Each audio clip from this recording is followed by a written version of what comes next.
being in the Nightcaps, to start off with, I guess I didn't realize this till much later in life, but the 8 guys that I played with there were very tight and very professional, I think, for kids of our age. We had to be there on time. Practices were very serious. We practiced all week long. We started practicing on Monday, Tuesday, Wednesday, Thursday. Then most of the times we played on Friday and Saturday. So it was very disciplined. The Nightcaps were a soul/R&B type great band.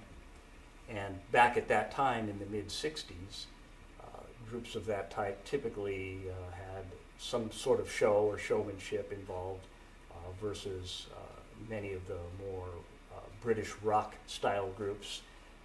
So the Nightcaps actually rehearsed not only tunes but an actual show. And so we segued from one song to another. There was often no breaks between songs, and truly presented a show to the audience. And what that returned was people actually got caught up in that energy of our show. Again, moving from one song to another, changing the mood and creating emotion for the people out there, whether it be high energy dancing or just some sort of physical stage movement.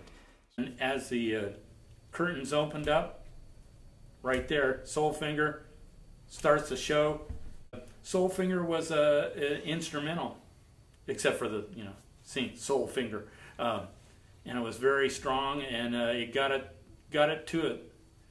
That was the first song of the evening for us, because it's it was high, starts on a high C, doing a trill, and it basically was trying to rip out my lip for the first song of the evening. The first one that I really always remembered doing and really looking forward to was Shotgun.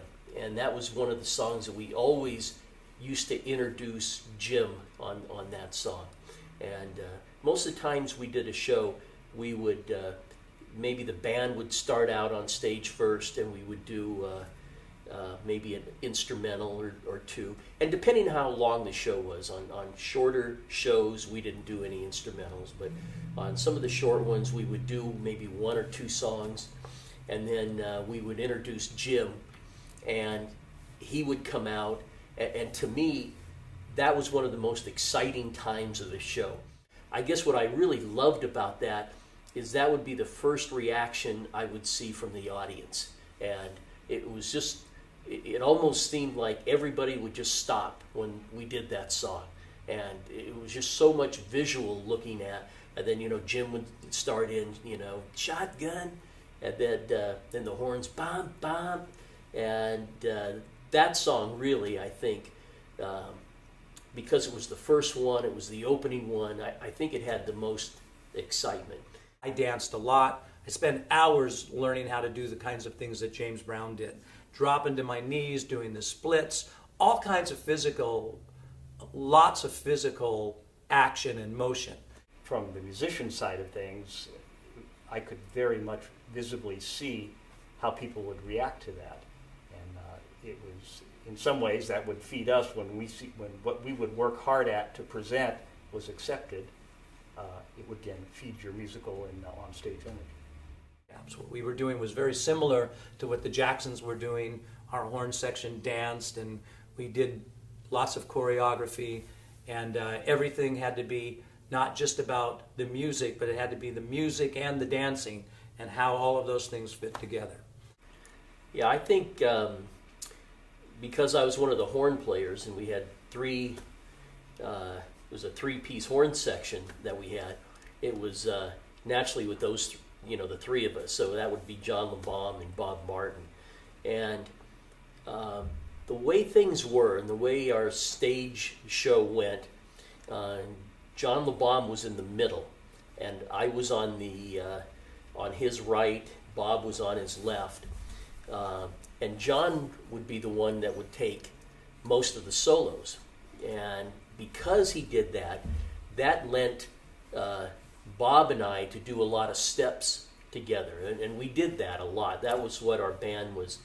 One of the things that we were known for is the showmanship. A lot of the things we rehearsed at our practice, where we all learned the songs, but Bob and I would spend a lot of time off to the side deciding what we were going to do, what kind of choreography we were going to do on that, and then we would show John the bomb, you know.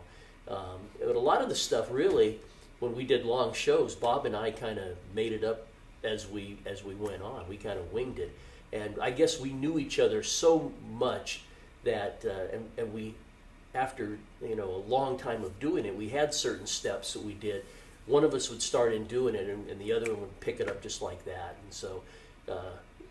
Really, that was the connection, and plus, I guess the horn section where we did the background singing too. So we all had that together. So the three of us were really like a unit. Well, I played organ, and in the large band as the Nightcaps were, the physical setup on stage put me usually sort of off to the side and behind the horn section. So that as someone would observe the stage, they would see drums center back and a keyboard player kind of to the right side as they faced us towards the back. I was not doing steps. I wasn't part of the show out front. So as far as me watching the band, I had the great view. I could see Johnny Diaz on drums. I could see everybody in their positions, and I would basically be very much listening at all times and watching, whether it be Jim out front singing, giving a cue for a cut or the end of a tune. Sometimes John LeBomb leading the horn section, moving his sax and giving a cue that way. John Diaz just listening to what he was playing. So I was in a great position to be able to pay attention, listen, and hear. The guys in the band worked hard together, were serious about our gigs, but we had incredible friendships, and we goofed off, so to speak, sometimes at rehearsal and on the way to gigs, after gigs, on breaks, but essentially we all were having a great time. And again, the thing I think of most is the friendships that we were a band, but we were buddies as well. And to this very day, I feel the same that way about those guys, and I'm still very connected to them. It kind of goes right along with the history of music in the Bay Area, San Francisco, San Jose Bay Area. And it really did follow a trend. It was soul music. Back in the day, the music kind of split in a couple directions. It could be surfers, became the Beatles and those things, or you were a soul guy. And definitely the Nightcaps was all about soul music. And that's still great music to this day.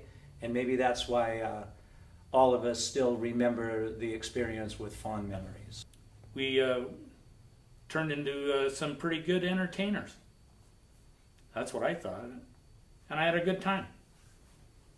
Something you got